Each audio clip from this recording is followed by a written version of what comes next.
नमस्कार.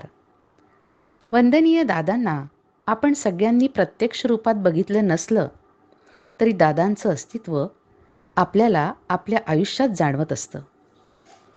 प्रत्यक्षपणे आपल्याला हळूवार जो आनंद देत असतो, तो वारा आपल्याला दिसत नसला तरी त्या वाऱ्याची झुळूक आपल्याला जाणवते.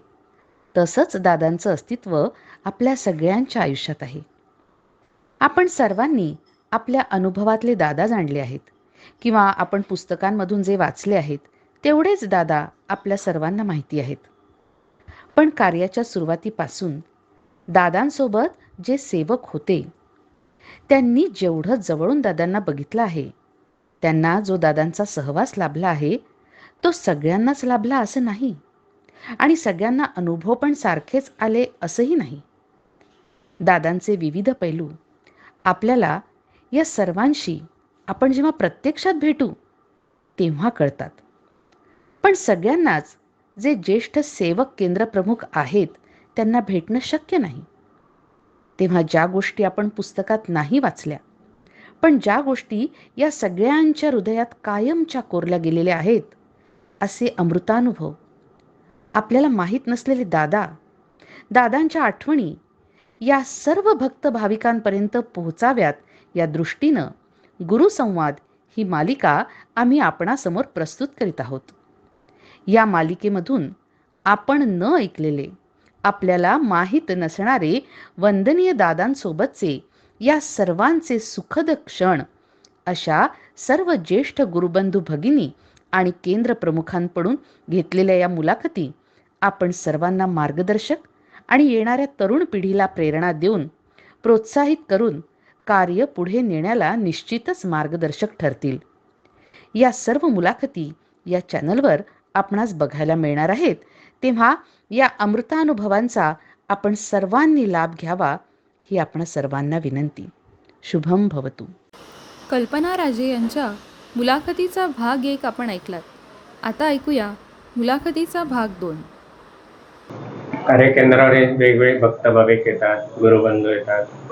आता तर म्हणाले सगळे शिस्त पाळतात, तरी सुद्धा तुम्हाला काही वेगळं आचरण वाटलं तर काय सांगावंच वाटतं? म्हणजे नवीन पिढी पण येते. आता तो जसं आपण नवीन पिढीला पूर्वीच्या पिढीसारखं दुःखातून नाही जावं लागलंय आणि त्यामुळे आपल्याला जितकं आधार वाटतो, एक भावना असते ती सद्गुरूंना आपल्याकडे लक्ष आहे.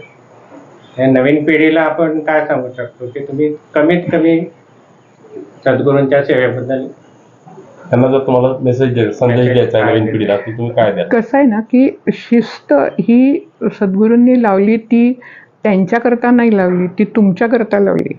शिस्त लावल्याने फायदा तुमचा होणार आहे, म्हणजे सर्वांचा झालाच आणि तरुण पिढीचा सुद्धा होणार शिस्तीने. आजकाल कसं होतं की रात्री बेरात्री लॅपटॉपवर कामं करणं किंवा हे सगळं इररेग्युलॅरिटी जी झाली आहे ती त्यांनी थोडीशी कमी करावी आणि त्याच्याऐवजी एक 10 मिनिटाचा वेळ त्यांची प्रार्थना मंडळात जरी घालवला तरी सुद्धा त्यांच्या सगळ्या आयुष्यात खूप फरक पडेल.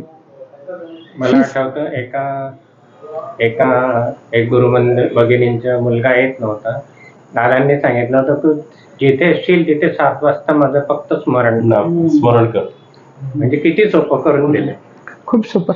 कसं झालं ना की आम्ही मुंबईला गेल्यानंतर नाशिकला गेल्यावर पुन्हा आरतीला जाणं वगैरे हा सुरू झाला सराव.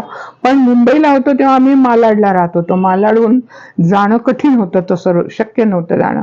त्यामुळे मध्ये माझी थोडी गॅप पडली आहे.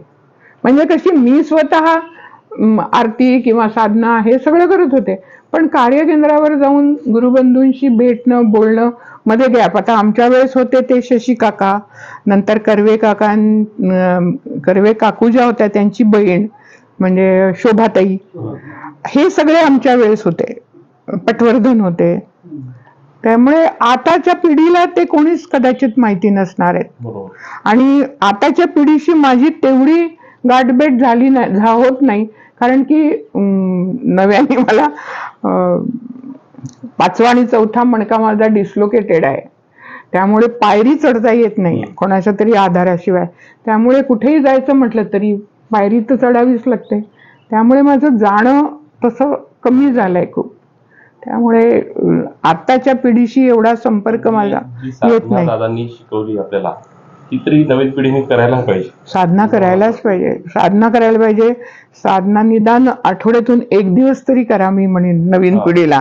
बाकीच्या दिवशी तुम्ही प्रार्थना म्हणा, त्या प्रार्थनेत सगळं आहे. एक एक वाक्य जर का प्रार्थनेचं घेतलं ना तर त्या प्रार्थनेत काय नाही, सगळं आहे. काही वेगळं करण्याची आवश्यकता नाही तरुण पिढीला.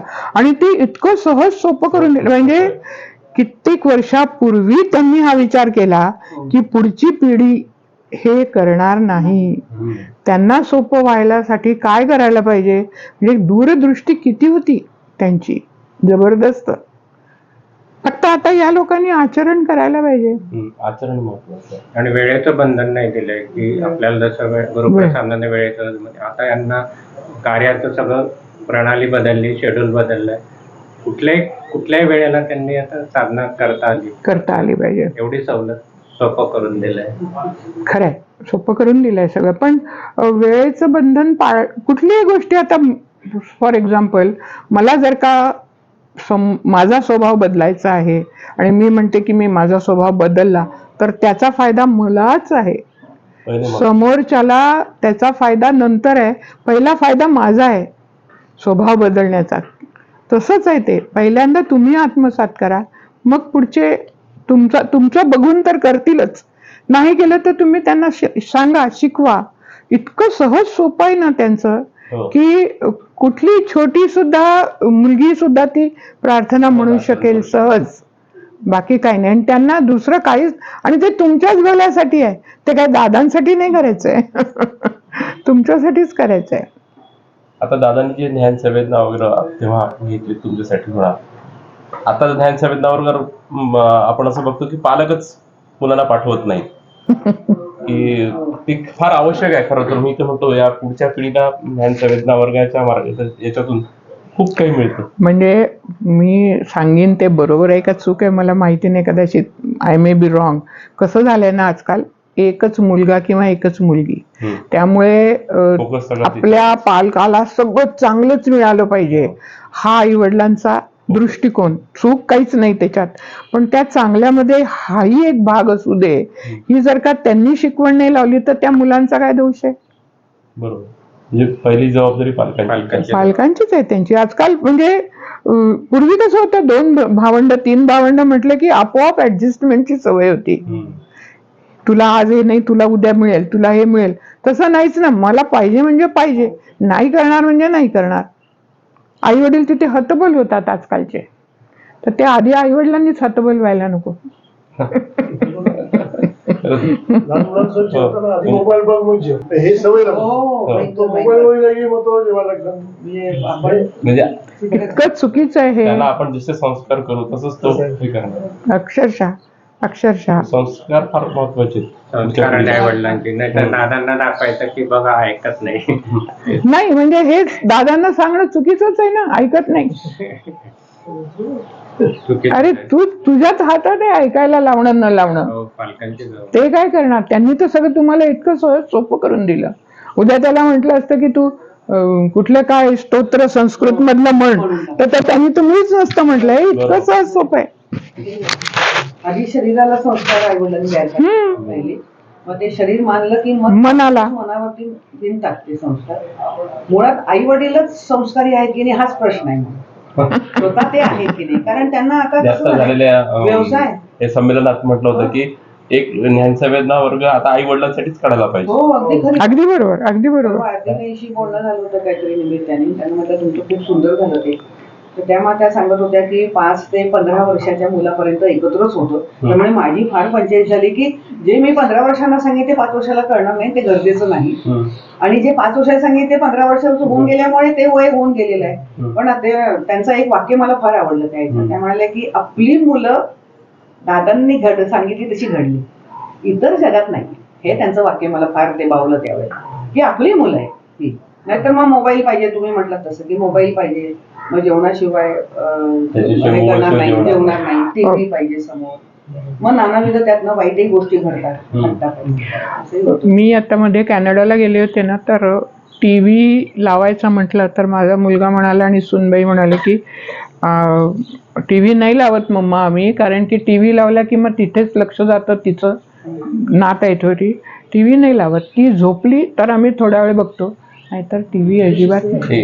हे बरोबर. मोबाईल तिला देत नाही. मोबाईल इथे आली होती तेव्हा मोबाईल समजा वाजला की ती म्हणायची कामाचं आहे हे, ती लगेच दूर जायची, काम आहे, तुम्ही तुमचं काम करा, अजिबात नाही. पण हे नाही ना, आता आईने मुलाच्या हातात मोबाईल दिला की तिला काम करायला मोकळी ना ती, त्यामुळे तू कर काही, माझं काम होऊ दे, हेच मूळ म्हणजे इथेच सगळं आहे, गडबड सगळी इथेच आई आहे. वडिलांनीच ते करणं गरजेचं आहे. गरजेचं आहे. अत्यंत गरजेचं आहे.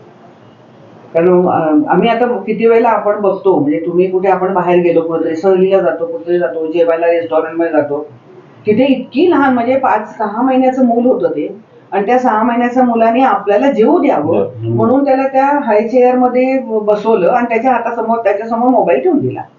मग ते मोबाईल बघत त्याचं जेवण काय होत होतं का नव्हतं याच्याकडे कोणाचंही लक्ष नव्हतं. आम्हाला बघून इतकं वाईट वाटत होतं की तुम्ही हे जर का संस्कार त्यांच्यावरती घडवले तर पुढे ते मूल काय होईल. आता नुकताच एक शोध लागलाय, सायकियाट्रिक आहेत, त्यांनी सांगितलंय की मोबाईल बघत जेवणं हे मेंदूवरती इतकं घातक आहे की तुमचे जेनेटिक्स बदलतात, ते मेंदूतले जेनेटिकच बदलून टाकतात. त्यामुळे 20 मिनिटाच्या वर मुलांना टीव्ही मोबाईल हे काहीही देऊ नाही बघायला. लहान वयात तर नाहीच देऊ. जे कळतं वय असतं, ज्युनियर सिनियर केलं आपण म्हणतो, मुलं खूप हुशार आहेत. याच्यावर मला एक आठवलं की दादांनी म्हटलं होतं म्हणजे आमच्या आई वडिलांना सांगितलं की तुमच्या तिसऱ्या पिढीला दुःख म्हणजे माहिती नसणार आहे. आता आमची 4थी पिढी आहे, म्हणजे आमच्यात आई वडील नाहीयेत, पण बघितलं तर 4थी पिढी, दुःख अडचणी काही माहितीच नाहीये त्यांना. पण त्यांनी जे वचन दिलं ते वचन त्यांनी पाळलं की कोणाला दुःख माहिती नसणार आहे. आणि सगळी मुलं, म्हणजे आम्ही आता कांबोलीची सुद्धा मुलं बघतो ना, इतकी हुशार, म्हणजे असं वाटतं की ही हुशारी त्या अनपढ आहे स्वतः, पण मुलं मात्र, नातवंड मात्र, विशेषतः नातवंड इतकी हुशार आहेत ना आजकालची की एकदा कोणीतरी असंच म्हटलं होतं की आता विमानात बसून प्रवास करायचे दिवस आहेत ना, मग ते का बरं मागे राहतील, त्यांनी सुद्धा पुढेच यायला पाहिजे ना सगळ्यांना. एक आठवलं, दादांचा कृपाशीर्वाद तुमच्या घरात असला की तुमच्या घरात काम करणारे स्वयंपाकीण असो किंवा स्वयंपाकीण असो किंवा कोणी असो, त्यांच्यावर इतका नकळतपणे त्याचा परिणाम होतो. मला आठवतं आमच्याकडे एक अंजनाबाई नावाची पोळ्या करायला बाई होती. आमचं कुटुंब मोठं होतं ना, आम्ही 7-8 जण होतो. तर तिला 3 मुली आणि 4 मुली आणि सगळ्यात धाकटा मुलगा. आता नंतर आम्ही त्या घरातून माझा भाऊ बाहेर पडला, दुसरीकडे घर घेतलं, ती पण गेली, ते सगळं झालं. तिची मुलगी कामाला होती बरेच दिवस, सगळं झालं, मध्ये मोठी गॅप पडली. आता या 2024च्या डिसेंबरमध्ये आम्हाला एक मोठा कार्यक्रम करायचा होता. तर त्या कार्यक्रमासाठी डेक्कन जिमखान्याचा हॉल बुक करायचा होता. तिथे माझा भाऊ हॉल बुक करायला गेला, तर जो मॅनेजर होता तिथला हॉल बुक करण्यासाठी, ज्याच्याशी त्यांनी हॅलो हाय संपर्क केला, तो भूषणला बघितल्यावर इतका एकदम उठून उभा राहिला. म्हणला ओळखलं का मला? तर म्हणलं सॉरी रे, नाही ओळखलं तुला. म्हणजे तुमच्याकडे अंजनाबाई होती ना, तिचा मी मुलगा, तो तिथे डेक्कनच्या जिमखान्याला मॅनेजर आहे. दादा कसं हे कार्य आहे, म्हणजे पूर्ण जगासाठी आशीर्वाद आहे. म्हणजे मग आम्ही अंगावर आम्हाला स्वतःला असं वाटायचं की आपल्यालाच आशीर्वाद आहे, आपल्यालाच आशीर्वाद आहे. पण तो कसा प्रवाहित झाला बघा. तो दोघांना इतका आनंद झाला, त्या मुलाला पण आणि याला, की अरे भूषण काका तुम्ही मला ओळखलं नाही का, मी अंजनाचा मुलगा आहे संदीप. आहे ना. म्हणजे त्यांनी मला तर कधी कधी इतकी गंमत वाटायची यांच्याकडे, यांच्या ऑफिसमध्ये ना एक आले कोणी समजा कामाला बाई असेल किंवा कोणी असेल, तर ती काही दिवस काम केले की ती निघून जायची. मग ते दुसरीकडे काहीतरी काम मिळत असेल किंवा काय असेल, आणि मग भाऊ खूप वैतागायचा की मी इतकं चांगलं सगळं शिकवतो आणि मग हे काम सोडून जातात. तर त्याला पाहिजे. तर मी एक दिवस माझ्या मिस्टरांना म्हटलं होतं की हे जे असं घडतंय ना, याचा अर्थ असा असेल की दादांना त्याच्यातर्फे जो काही पाठवायचा असेल आशीर्वाद, तो पाठवून त्याचं पुढे कल्याण होणार असेल म्हणून ती जागा सोडून जात. म्हणून यांना वारंवार कोण ना कोणतरी एम्प्लॉईज म्हणतात ना, तसे ते मागवायला लागतात. असं होत असेल, कारण मला या ह्याच्यातलं मी एकच सेमिनार अनुभवलेला आहे. एकच अनुभवलं. ती म्हणते तसं ते 7वं सेमिनार, 7वं खूपच म्हणजे 7व्या सेमिनार मध्ये दादांच्या ह्याच्यात जेव्हा विभूती सेमिनार मध्ये कुठली होती नाही मला आता पंत आठवत. महाराज होते. पंत महाराज. 7वं सेमिनार हे पंत महाराजांनी घेतलेलं आहे त्यांनी- दादांच्या माध्यमातून. हो. आणि ते मी प्रत्यक्ष डोळ्याने जेव्हा पाहिलं दादांना, दादांचा सगळा चेहरा मोहरा, त्यांचं वय तसं कमी होतं दादांचं, पण ते एकदम वय.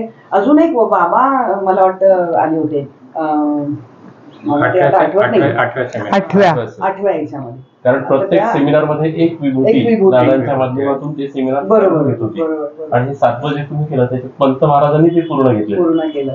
तेव्हा फार म्हणजे त्यांनी सांगितलेले ते शब्द आणि ती वही माझ्याकडे अजून आहे. थोडंसंच आहे त्यात लिहिलेलं जे काही आहे, पण ते इतकं असं काय म्हणतात ते असं हृदयाला भिडणार होतं ना ते, की ते विसरू नाही शकत. मग ते म्हणायचे साधना करताना तुमचा स्वर कसा लागला पाहिजे, तर तंबोऱ्याचे 4 तारा असतात आणि त्या स्वरांमध्ये तुम्ही लावल्या की त्याला सगळ्यात शेवटी बारीक धागा असतो, एक बारीक. तो जो धागा असतो त्याला जवारी म्हणतात. मग दादांनी प्रश्न विचारला होता की कोणाला माहितीये का जवारी म्हणून काय, पण हिंमत नव्हती सांगायची मला माहितीये. हो, असंच व्हायचं, घाबरत होतो आम्ही जबरदस्त. म्हणजे आदरयुक्त म्हणजे इतक्या मोठ्या आदरणीय व्यक्तीसमोर आपण कसं सांगणार की हो मला माहितीये जवारी म्हणजे आपण स्वतः किती हुशार आहोत सांगितलं. मग तेव्हा ती जी आहे म्हणे तसा तो स्वर जो असतो ते सगळे तंबोऱ्याच्या तारांमध्ये 4 स्वर निघतात, सा, प आणि सा. खालचा सा आणि वरचा सा आणि पंचम. तर ते त्याच्यात न तुम्हाला बाकीचे सगळे जे आहेत स्वर, रेग, धनी, ते सगळे तुम्हाला जे ऐकू येतात ती जवारी खुलते. आणि तो तंबोरा जेव्हा खुलतो तसा तो तुमचा ओंकाराचा स्वर खुलला पाहिजे, तसा तो स्वर लागला पाहिजे. तेव्हापासून मी म्हटलं अरे हा हे असं खूप म्हणजे. आणि ते अगदी लहान वयात झाले ते संस्कार, त्यामुळे ते विसरू नाही शकत. दादांनी त्यावेळेला सांगितलेलं. तिथे जे काही संमेलनाच्या वेळेस जो काही स्वयंपाक वगैरे व्हायचा ना, ते बेळगावचे तिथून ते तांदूळ वगैरे सगळं यायचं, आचारी वगैरे. पहिल्या संमेलनामध्ये इतका लोकांनी ताव मारला म्हणून सांगू, म्हणजे त्या स्वयंपाकावर ती सोलकढी वगैरे, म्हणजे सगळ्यांनाच ते आवडायचं. खरं म्हणजे इतकं सगळं ज्ञान ऐकल्यानंतर भूक लागायला नको, पण तसं व्हायचं नाही. पण तुम्हाला सांगते, यू विल नॉट बिलीव्ह, 2ऱ्या आणि 3ऱ्या संमेलनानंतर तो खर्च इतका कमी झाला. लोकांचं सगळं खाणं आणि हे सगळं एकदमच कमी झालं. जिथे 2-2, 3-3 पोते तांदूळ, सगळा पूर्ण अन्नमय कोश तृप्त केला त्याने, काहीच ठेवलं नाही. म्हणजे ते 3-3 पोते तांदूळ लागायचे, तिथे हार्डली एखादे पोतं लागायला लागलं. भक्त मंडळी तेवढी जेवढे लोक होते त्यापेक्षा जास्त लोक 3ऱ्या संमेलनावर वाढत गेले. काय त्यांचं म्हणजे दादांच्या बद्दल बोलणं म्हणजे हे न संपणारच आहे. खरंय संपणार तृप्तता मिळत नाही त्यांच्याबद्दल बोलायचं म्हणजे तृप्तच नाही होत. मला असं वाटतं अजून काहीतरी विचार, अजून काहीतरी विषय निघावा. झाले. तुम्हाला काय सांगायचं सांगा. नाही, उत्स्फूर्तपणे तुम्ही काही सांगू शकता. उत्स्फूर्तपणे काही सांगू शकता. म्हणजे आमचे प्रश्न म्हणजे काय, एक तुम्हाला बोलता करण्यासाठी, बाकी तुम्ही उत्स्फूर्त दादांच्या बाबतीत जितकं तुम्ही सांगाल नवीन पिढीला प्रेरकच राहील ते. आम्ही सगळेच. हो, मंजू बाबाला हाक मार ना, त्याची ओळख करून देऊ सगळ्यांशी. आम्ही दोघंही फायनान्शियल लाईन मध्ये आहोत. त्याची स्वतःची कंपनी आहे, अर्थबोध शेअर्स अँड इन्व्हेस्टमेंट, आणि मी म्युच्युअल फंड डिस्ट्रीब्युटर आहे. त्यामुळे आमचा संपूर्ण वेळ ऑफिसमध्ये, संध्याकाळी 7 पर्यंत आम्ही ऑफिसमध्येच असतो. तर त्याचे साप्ताहिक सकाळमधून आणि बऱ्याच ठिकाणून थिंक बँकमध्ये यूट्यूबवर खूप व्हिडिओज असतात. म्हणजे कुठलेही एखादी गव्हर्नमेंटनी एखादी काय पॉलिसी डिक्लेअर केली किंवा बजेट आलं किंवा आता हे युद्ध झालं की लोक मागे लागतात, हे सकाळवाले सगळेजण की साहेब द्या आता काहीतरी. भूषण महाजन, अर्थबोध शेअर्स अँड इन्व्हेस्टमेंटचे ओनर, आणि माझे धाकटे बंधू, आणि आम्ही सगळेच. नाही बसा सगळे गुरुबंधू. फोन त्याच्या पोटात अजून, फोन त्याच्या पोटात अजून, काय विचारायचं. बरं, तुम्ही गप्पा मारा, मी चहा करू का?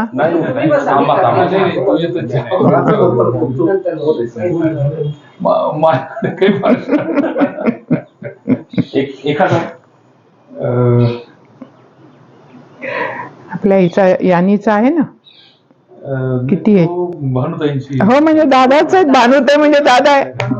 आणि एक गोपाळबाईचा पण आहे, पण तो तुम्हाला पुढे माझा गजनी झालाय पूर्ण. त्याच्यामुळे मला पटकन आठवत नाही, पण माझ्या मनात होतं गोपाळबाईंना भेटायचं बरं का. म्हणजे मध्यंतरी मी बराच आजारी होतो. आता ते कशासाठी भेटायचं होतं ते विसरलो. नाही ते तुम्हाला काही कसं होतं हा. तर त्यांना गोपाळ म्हणजे विजय दादांना भेटायचं. गोपाळबाई आम्ही गोपाळ म्हणतो, हो. विजय दादांना भेटायचं होतं. तर कसं आहे, ते कामकाजासाठी 15 मिनिटं असतात, तेवढ्या वेळात फोन करायचा आणि अपॉइंटमेंट घ्यायची. ते मला कधी जमलंच नाही. म्हणजे मी फोन करायचा तो एंगेजच लागेल हो लागतो. आणि सतत एंगेज असायचं. मला वाटायचं कोणी काढून ठेवलं की काय. तर म्हटलं आता कशी घ्यायची अपॉइंटमेंट, ठीक आहे होईल कधीतरी बघू. तर मी सकाळी मागे आमच्या प्रभात रोडला तो ते हिरवाई आहे, छोटासा वॉकवे आहे, तर तिथे फिरायला जायचं. तर एकदा फिरायला जाता जाता गोपाळबाई दिसले. अरे म्हणे काय, म्हटलं तुमच्याकडे भेटीला यायचं आहे. हा, मी माहिती तर मग या ना म्हणे. म्हटलं नाही. म्हणे या, म्हटलं फोनच लागत नाही. येऊ कसा. नाही म्हणे फोनची काही गरज नाही, या म्हणे तसं. तर ऐक गेलं मेला माणूस. ठीक आहे, धरून बोलू. तर म्हणजे हा असेलही चालू, पण तुटलंही असेल. हा ठीक आहे. तर ती एक गंमत आहे. म्हणजे आता मला माहित नाही त्यांना कसं आपोआप बरोबर टेलिपॅथी लागली आणि ते भेटले आणि मी लागलीच भेटलो त्यांना आणि तो विषय झाला. म्हणजे मला वाटतं वास्तुशांतीचं काम होतं का, घराच्या नवीन फ्लॅट घेतला त्याच्याबद्दलचं काहीतरी त्यांचं हे घ्यायचं होतं मला कामकाज. जाऊन आलो मी, सांगितलं त्याने, माझं कामही झालं. आमची सुनबाई ती बऱ्यापैकी आजारी आहे. म्हणजे मुलाचं लग्न झालं आणि त्यानंतर 2 महिन्यातच लक्षात आलं की तिला कॅन्सर झालेला आहे म्हणून. तर आता ह्या मुलांचा एकमेकांवरती खूप जीव, त्याच्यामुळे आणि आम्ही सुद्धा आमची लेकच मानतो. त्याच्यामुळे ती म्हटलं चला आता आपल्या घरी आली आहे, आपणच तिचं हे करायला पाहिजे. पण ते खूपच तिचं म्हणजे भारतामध्ये तिचे मोठे ऑपरेशन झाले 2, म्हणजे अक्षरशः 6-7 तासाचे ऑपरेशन झाले. ऑपरेशन होऊन आम्ही इनफॅक्ट बरोबरच फिजिओथेरपी नाही काय म्हणतात त्याला, रेडिएशन बरोबरच घेतलं. कारण माझंही नुकतंच कॅन्सरचं ऑपरेशन झालं होतं. आम्ही रेडिएशन बरोबरच घेतलं. नंतर ती रवाना झाली. पण तब्येत तिची ढासळतच गेली, बिघडतच गेली. आणि असं वाटलं की आता काय, अमेरिकेत आहे म्हणूनच ती राहिली, कारण भारतामध्ये तर काही राहिलं नसते. म्हणजे भारतामध्ये तेवढी म्हणजे क्षमताच नाही आपल्या मेडिकल डिपार्टमेंटला. तर त्याबद्दल आम्ही चिंतित होतो. असं काही उलटे सुलटे लोक सांगायचे की नाही अजून 1 वर्षाचं आयुष्य आहे, 2 वर्षाचं आयुष्य आहे वगैरे वगैरे. तर मग भानुताईंना एक दिवस ताई म्हणे, भानुताईंना का नाही विचारत. म्हटलं चल त्यांना विचारतो. तर भानुताईंना फोन केला. त्यांनी सांगितलं म्हणे त्यांनी मला काही सेवा सांगितली करायला. तर म्हणे तुम्ही काळजी करू नका, सेवा करा. ती प्रार्थना म्हणेल का रोजची दैनंदिन प्रार्थना, मुलगा म्हणेल का. म्हटले दोन्ही नवीन पिढीतले तारे आहेत, ते काही म्हणणार नाहीत. तर मी सांगून बघतो. म्हणजे तुम्ही सांगून बघा. म्हणलं तर चांगलं आहे, नसेल म्हणत तर मग तुम्हीच सेवा करा. तर मुलांना म्हटलं, पण त्यांनी काही कोणी ऐकलं नाही. ते त्यांनी मला म्हटलं मला ती प्रार्थना इंग्लिशमध्ये करून पाठव. हा पहिल्यांदा त्यांनी म्हटलं इंग्लिशमध्ये पाठव. आम्ही इंग्लिशमध्ये पाठवली, इंग्लिश प्रार्थना पाठवली, ते हे करून पाठवलं. पण ते काही त्यांच्याने म्हणजे इंटेंट होता म्हणायचा, पण ते काही म्हणणं झालं नाही. ते त्यांच्या याच्यामध्ये राहिले. मग त्यांना सांगितलं, म्हटलं तो काही म्हणत नाही असं दिसतंय. बरं म्हणे तुम्ही सेवा करा, बघू आपण काय होतं. मग त्यांनी मला सेवा सांगितली होती. मला वाटतं किती 7 की 21 किती असे होते शनिवार. हां केली, पण मी ती इमानदारीत पूर्ण केली.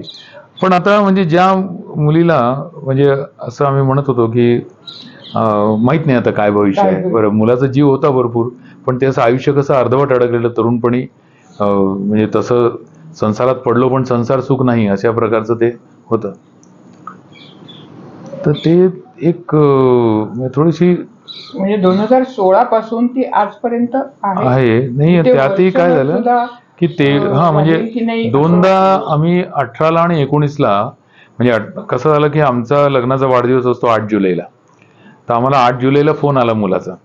तर आम्हाला वाटलं वाढदिवसासाठी झाला असेल अभिष्ट चिंतन करायला किंवा हे करायला. पण तो म्हणला नाही, खूप सिरियस आहे याने आणि काही कळत नाही काय करतं, शिवाजीन कोमा. मग आम्ही रातोरात अमेरिकेला जायचं ठरवलं. नेक्स्ट डे आम्ही पोहोचलो दुसऱ्या दिवशी रात्री. म्हटलं मिळेल त्या पद्धतीने जाऊ, जसं मिळेल तसं तिकीट काढू. आणि ती होती तिथे, म्हणजे कोमातच होती. हे मुलं बिचारे हॉस्पिटलच्या त्या खुर्च्या, म्हणजे माझा धाकटा मुलगाही त्यावेळेस आला होता तिथे, आणि ते हे करत होते. आणि ॲब्सोल्युटली, तर मागे एकदा मुलांना मी सांगितलं होतं की सद्गुरू असं म्हणतात की ते तुमचं कधी 12 वाजू देणार नाहीत. 11:59 वाजतील पण 12 वाजणार नाही. 11-59 काम झालंच पाहिजे. झालंच पाहिजे. तर ते या मुलांना, सुनेला, सगळ्यांना आम्ही सांगितलं होतं सगळ्या गुरूंच्या गोष्टी सांगताना. तर तिलाही, ती कोमातच होती, पण तिला त्या सबकॉन्शियसमध्ये थोडंसं काउन्सिलिंग करायचा मी प्रयत्न केला की अगं तू आम्हाला हवी आहेस, तू बाहेर ये, आम्हाला सगळ्यांना हवी आहेस, वगैरे वगैरे. मग नंतर दुसऱ्या दिवशी ती शुद्धी झाली आणि मग हळूहळू बरी झाली. मग नंतर आम्ही तिला विचारलं तर ती म्हणे मला त्या अवस्थेमध्ये फक्त समोर घड्याळ दिसायचं आणि त्या घड्याळात 11:59 वाजलेले असायचे. म्हणजे हे अशक्य आहे बरं का, म्हणजे अदरवाईज काही कळत नाही. आणि तेवढंच दिसायचं म्हणे मला की घड्याळ आता कधीतरी टोल वाजतील असं मला, म्हणजे शी ऑलमोस्ट, तिने बेल वाजवली वरची आणि परत आली असं सारखं झालं. त्यानंतर वर्ष गेलं, खूप सतत तिच्या किमोज, हे किमो सहन व्हायच्या नाहीत तिला. तशी ती हेच होती, म्हणजे प्रकृतीने कृशच होती, कृश. 19 साली पुन्हा तसंच झालं. 19 साली पुन्हा एकदा तिला, आणि त्यावेळेस तर फारच मुलाची वाईट अवस्था झाली, कारण त्यावेळेस डिसेंबरमध्ये क्रिसमस वेकेशनमध्ये ती आजारी पडली. आणि म्हणजे त्यावेळेस कुठलंच दवाखाना चालू नाही, काही नाही, डॉक्टर अवेलेबल नाहीत, ऑफिशियली सुट्टीवर गेलेले. आणि याला अक्षरशः -20-25 डिग्रीजमध्ये रस्त्यावरती कारमध्ये झोपावं लागायचं. तर आम्ही, त्यांनी थोडीशी रदबदली करून, हे करून, ड्रॉइंग, म्हणजे त्या हॉस्पिटलचं जे लाऊंज असतं ना, तिथे झोपायची परवानगी मिळाली. अलाउडच नाही कोणी तिथे. आणि सगळे, म्हणजे आता आपण म्हणू नाही, पण जे काही अटेंडिंग डॉक्टर्स किंवा असिस्टंट्स होते ते सगळे ब्लॅक होते, त्यांना कुठलीच सहानुभूती नाही. समहाव ते त्यांनी 10-15 दिवस काढले, हे झालं, आम्ही गेलो, पुन्हा त्यातूनही बरी झाली. आणि त्याच्यानंतर 2-3 वर्षांनी ही भानुताईंची फोनवरती त्यांचं हे ऐकलं. तर ते गंमत अशी झाली त्याची की ती, त्यानंतर आपण एकदा गोव्याला जाऊन पण आलो. हा, गोव्याला जाऊन पण आला त्यानंतर. हा, म्हणजे मी म्हटलं ना, माझं जरा ओल्ड आणि न्यू सगळ्याच मेमरी माझ्या कठीण आहेत. एकीकडे माझी मेमरी इतकी कडक होती की 10-10 वर्षापूर्वी, 20 वर्षापूर्वी लोकांनी घेतलेले शेअर, त्यांच्या प्राइस सकट लक्षात राहायचे, आणि त्यांनी सांगायचं की तुम्ही या किमतीला घेतलाय आणि आता इतके नफा होतोय, आता तुम्ही विकू शकता. पण ते या आजारपणामध्ये इतके हेवी औषधं घेतले गेले ना की थोडीशी मेमरी माझी डिस्टर्ब झाली, पण येईल ती परत. तर म्हणजे होपफुल आहे. तर गंमत अशी झाली की ती, she is to write in on Facebook, आणि तिला लेखनाची पण आवड आहे, चांगलं लिहिते ती. तर फेसबुकवरनं तिची दुसऱ्या एका याची फेसबुक फ्रेंड झाली तिची, एका मुलाची ती आई होती. आणि मग ती मैत्री झाली, थोडीफार इंटरॅक्शन झालं, आणि मग तिला विचारलं, तिच्याही मुलाला तोच आजार होता. तर ती म्हणे अमुक अमुक डॉक्टर आहे, तू त्याला का कन्सल्ट करत नाही. तोपर्यंत आमचा क्लिव्हलँडचा एक डॉक्टर होता, तर त्याला ती कन्सल्ट करायची सतत. क्लिव्हलँडला तेवढ्यासाठी त्याने नोकरी सोडली नव्हती. मग इकडे आला डेट्रॉइटला, तरी क्लिव्हलँडलाच जायचे 4-5 तासाचा प्रवास करून, आणि तिथेच त्यांचे उपचार घ्यायचे. तर म्हणे तुम्ही त्यांना भेटा. तर तो इतका प्रसिद्ध डॉक्टर आहे अमेरिकेतला की त्याची 6-6 महिने अपॉइंटमेंटच मिळत नाही. तर ती म्हणे मी त्याला रदबदली करीन, तू विचार.